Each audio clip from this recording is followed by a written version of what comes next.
biyyoolessa irratti conceptual cohesion dhufa jechuudha. Kanaafuu recursive sequence maal jechuudha domainisiidha whole numberidha jechuudha. For example, Mulatu and the Fibonacci sequence are some of the examples of recursion formula jechuudha. Recursion formula jechuudha. Mulatu fi Fibonacci kun illee maal jechuudha? Recursion formula dha jechuudha. Okay, kanaafuu exercise 1.2 maal jetti? Find the 12 terms of sequence. 12 term je 1 term 2 3 4 5 6 7 8 9 10 12 jemre kanaafuu 12 term barbaadan jechuudha. Formula jalqaba khamisni ayedani khannamisanin formula Fibonacci sani because inni 1 1 je kaimre kanaafuu 1 plus 1 in 3 da 2 da 2 plus 1 in 3 da 3 plus 2 5 da mre sani Fibonacci katani beitani Fibonacci formula maal jechuudha? F n minus f yoqa Fibonacci n minus 1 plus Fibonacci n minus 2 dha isn't it? Akkasuma ture qabulaa jechuudha. Fibonacci dha jechuudha. Akkasuma ture jechuudha. Bifuma kanaan keessan jechuudha. Gaafa inni 12 jemre inni 12 irraa gaafa lama irristame takka irristan 10 takka taamre ammallee 10 takka achi keessa qabannu malee ta'u jechuudha. Bifa saniin 10 qabannu malee ta'u jechuudha. Asuma duratti olirratti hidhaatan jechuudha. Isa ture yaa asirra walitti hidhaatan jechuudha. Kanaaf kana gaafa walitti hidhaatan kaasii rakkatanii kaasii kana walitti hidhatu kanaaf rakkatan jechuudha. Hojjennure 8 meeqa ta'a? 13 jechuudha. Kanaafuu takka 2 3 4 5 6 7 farqanne 8 fi 13 gaafa walitti daballu 20 meeqa ta'a? 20 takka 20 takkaa fi 13 gaafa walitti daballu 30 meeqa ta'a jechuudha. 34 ta'a jechuudha. 34 fi 20 takka gaafa walitti daballu 50 meeqa ta'a jechuudha. 55 ta'a jechuudha. Kanaafuu takka 2 3 4 5 6 torba 8 9 10 jechuudha. Termii qorna farqanne qoda tokko farqachuudhaaf kanaa fi kana walitti daballa jechuudha. 5 fi 4 meeqa? 9 5 fi 3 meeqa taati? 8 89 jechuudha. Kanaa fi kana walitti daballa jechuudha. Amma 12 farqachuudhaaf meeqa fi meeqa? 89 fi 55 jechuudha. 9 fi 5 meeqa ta'a? 14 takka qabna. Takkaa fi 5 6 fi 8 meeqa ta'a jechuudha? 14 jechuudha. Dhibba takkaa fi 44 jechuudha. Meeqaffaan 12ffaan 12ffaa qofa gaafate malee inni dhibba takkaa fi 44 jettanii deebistanii jechuudha.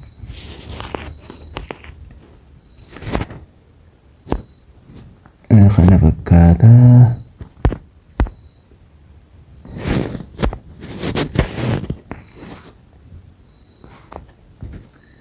List the first 80 terms of Mulatu sequence and draw its graph. Graph illee itti kaasadha. Akkasumatti illee takka hanga 8 tarreessadha jedha Mulatu sequence. Fakkeenyaaf amma jalqabaa maal jenne 4 1 jemre saniifuu formulaa isaatti fayyadamna jechuudha. Kana booda f n minus 1 plus m das m Mulatus numberii m n minus 1 plus m n minus 2 bootanii bini isaan booda jechuudha. Gaafa 3 galchitan meeqa ta'a jechuudha? m1 meeqa inni 4 plus 4 plus maal jechuudha? Mean ya 3 gaafa galchinan 2 dhalaqii 1 bakka tana 1 plus 4 jechuudha.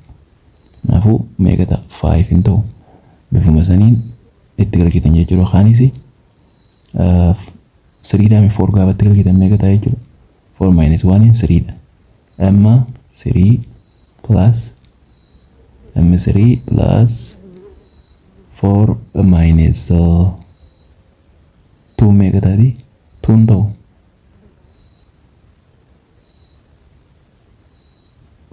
4 minus 2 2 dha kanaafuu 1 asiin itti fudhattanii m3 plus 1 jechuudha. m3 meeqa ture 1 2 3 m3 meeqa 5 jechuudha. 5 plus 1 meeqa taati 6.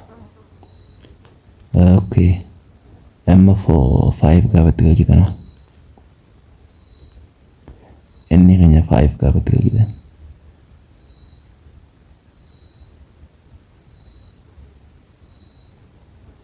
gaafatti gajitan 4 ta'a. m4 plus 5 minus 2 m3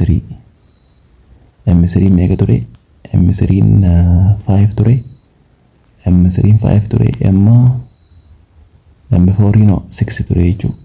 6 plus 5 meeqa ta'a jechuudha. Kudha takka ta'a. Bifa saniin akkasitti ooftan jechuu saniiti.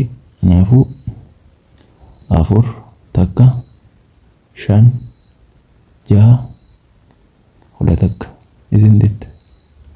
Yeah. Takka lama sadii afur shan meeqa meeqa tarreessaa jee first 80 terms deemi. Kanaafuu meeqatti dabalatan yoo takka lama sadii afur shanii sadii qofatti dabalatan jechuudha. Kan itti aanu komanteela barreessuu danda'u qabdan jechuudha. Hanga takka isinii galee hanga takka waan hubattan qayyuu beekuudhaaf komanteelatti nu beeksisuu dandeessan jechuudha. Yoo hafarsinu taate yookaan immoo suuta yaanuti bifa kanaan nuufa kanaan jettanii yaada kan nu dandeessan jechuudha. Okay, saniifu let us jump on the arithmetic and the geometric sequence kajennu yookaan progression kajennutti dabalruu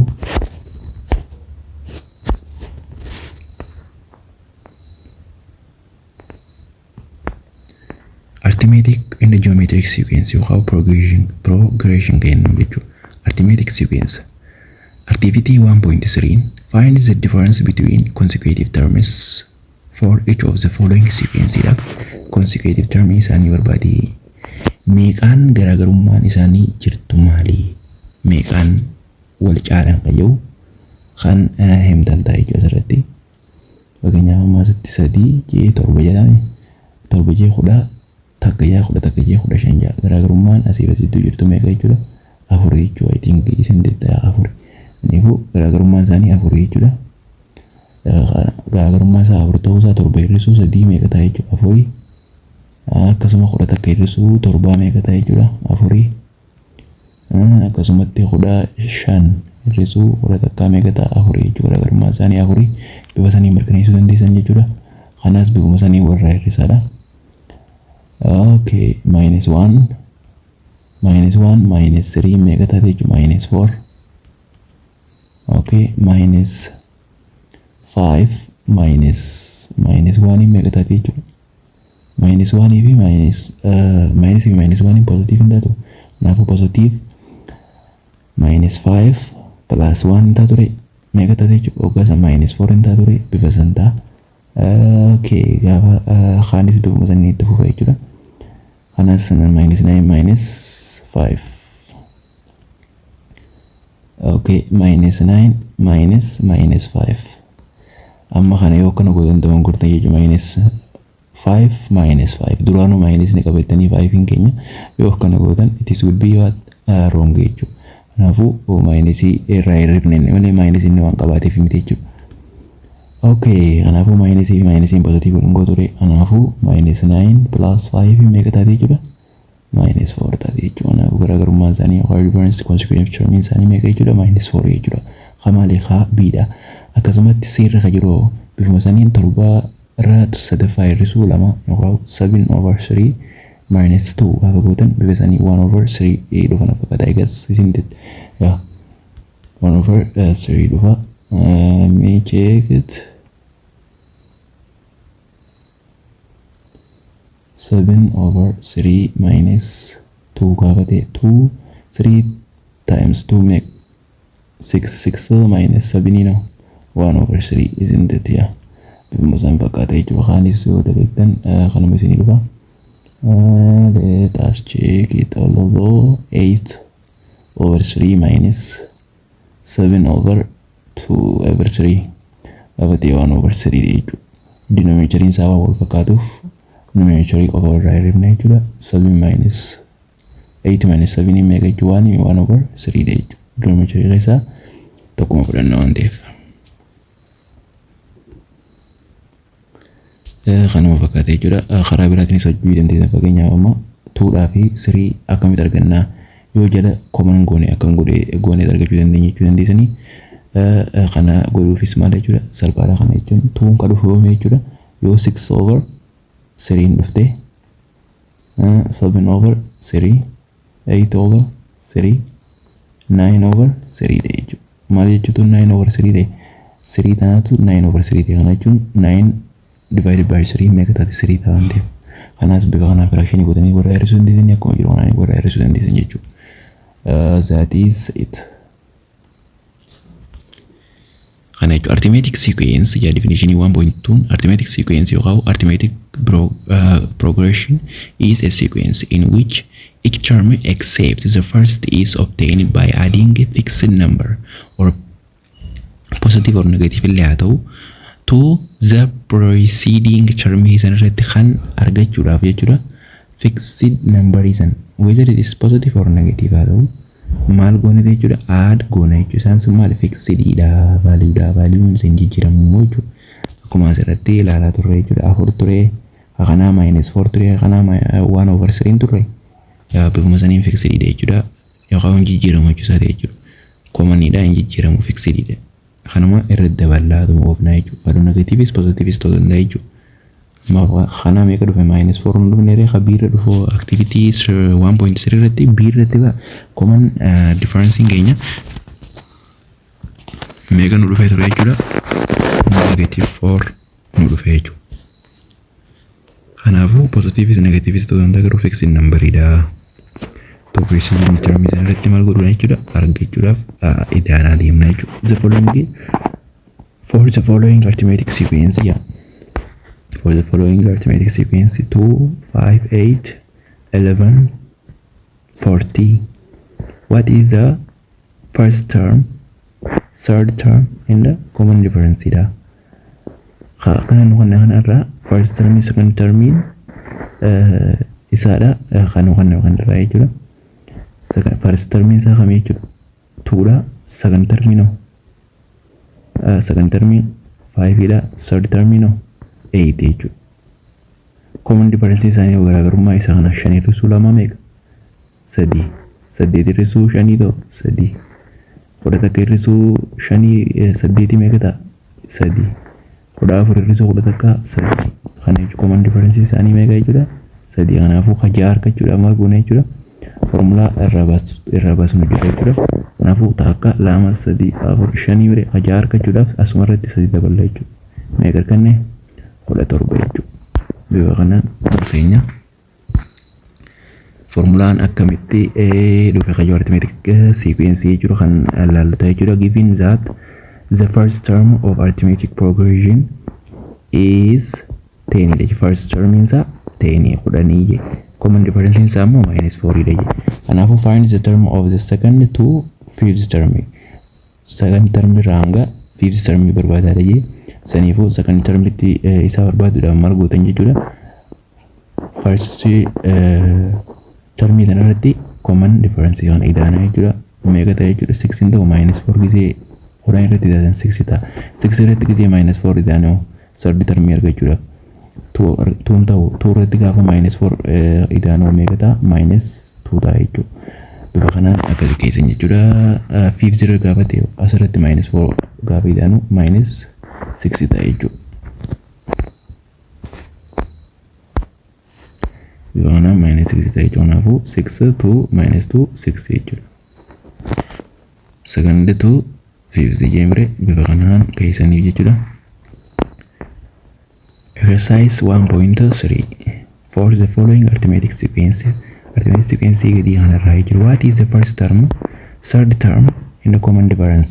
Find the sixth term dha. First term isaa eenyu, third term isaa eenyu, common difference isaa eenyu jechuudha. Jaa akkasumatti sixth term illee barbaada. Jaa takka 2 3 4 5 jechuudha. Sixth term asii barbaada jechuudha. First term 3 dha. Second term 5 dha. Third term 7 dha jechuudha. Kanaafuu common difference isaanii garaagarummaa asii fi asitti jiru, asii fi asitti jiru, asii fi asitti jiru jechuudha. Asii fi asitti meeqa jedhama? Lama jira. Asii fi asitti lama jira. Asii fi asitti lama jira. Asii fi asitti lama jira jechuudha. Kanaafuu common difference isaanii lama jechuudha. Kanaafuu kun meeqa fayyada? Takkaffaa term 1, term 2, term 3, term 4, term 5, term 6 irraa jedhama jechuudha. 2 plus 11 jechuudha. Gaafa 2 plus 11 meeqa ta'a jechuudha? 13 ta'a jechuudha. Nifasanii deebisuu dandeessan jechuudha. Kanaatti bifuma kanaanii 9, 6, 3, 0, minus 3. Kanaafuu garaagarummaa asii fi asitti jechuun meeqa? Garaagarummaa asii fi asitti minus 3. Kanaatu minus 3. Kanaatu minus 3. Kanaatu minus 3 jechuun minus 3 irra dabaltan jechuudha. Minus 6 minus 3 irra dabaltanii minus 9 ta'a jechuudha bifa sana. Okay, find the terms from second term to fifth term of arithmetic progression when the first term isa waan gaafate common difference isa 5 gaafate. Kana salphaadha jechuudha. Common difference isa isinii kanne first term isa isinii kanne jechuudha. Kana beekuudhaaf formula arithmetic sequence yookaan arithmetic progression kan yookaan beekuu isin gaafate jechuudha. Let us see arithmetic sequence formula isaanii ana ilaallu. Asumarratti ilaaluu akkamitti dhufe qayyuu kan ilaallu ta'e jechuudha. Eegas gootota deebinee dalagna jechuudha gaaffii lammaffaa. Okay, isin garsiisuudhaaf general term of arithmetic sequence kana fakkaata jechuudha. From activity 1.3 irraa 3, 7, 11, 15, 19. First term isaa 3 dha. Common difference isaa 4 dha jechuudha. Activity 1.3 dha irraa jiru deregeja 1.3 achi gadi sambana jechuudha. Haa jalqaba hojjechaa turre jechuudha. Arithmetic 1.3 kana ebbana jechuudha. Okay, kana fakkaata common difference isaa meeqa jechuudha? 4 first term isaa 3 jechuudha. Akkuma agartan asirratti 3 jechuudha. Okay, no formula bifa kanaan dhufe jechuudha. Ilaallu A1 keenya je 3 je A2 ammoo A sub 2 3 plus zen 4 dha. 4 kun maali? D dha. Difference kennu mana garaagarummaa isaanii yoo ta'u consecutive difference kennu. Okay, A2 ammoo maal taatee jechuudha gosi? A3 jechuudha. A1 plus 4 plus 4 taatee jechuudha. Isn't it? Egaa A2 dha. D takka qabaa mire. A3 dha ammoo D meeqa takka qaba jechuudha? Lama qaba jechuudha. Ammoo A1 D hin qabu jechuudha. Plus D0. Agartanii? Saniifuu asirratti D2, D3, D2 asirratti A4 ammasoo meeqa qaba jechuudha? A meeqa qabaachuu deema akkasii? D meeqa qabaachuu deema? D3 qabaachuu deema jechuudha. A3 D2 qabaate A4 D meeqa qabdi jechuudha? D3 qabdi jechuudha. Kanaafuu A1 plus D keenya hogguu meeqa jechuudha? D keenya hogguu 3 jechuudha. 3 times D jechuudha biraatiin. Okay. No, bifuma kana fakkaata jechuudha. Dot gaafa inni ta'u keenya inni gaafa ta'u maal ta'a jechuudha? A1 plus gaafa 4 dha. Asiin 3 bire inni keenya gaafa ta'u duuba akka inni kana maal goona jechuudha? Inni minus goona jechuudha. Inni minus 1 ta'a jechuudha. Walii galee na hubattan yaada laal gaafa A1 D hin qabu. A2 irratti ammoo A1 plus D tokko inni A2 irratti D keenya tokko jechuudha. D qofa jechuudha.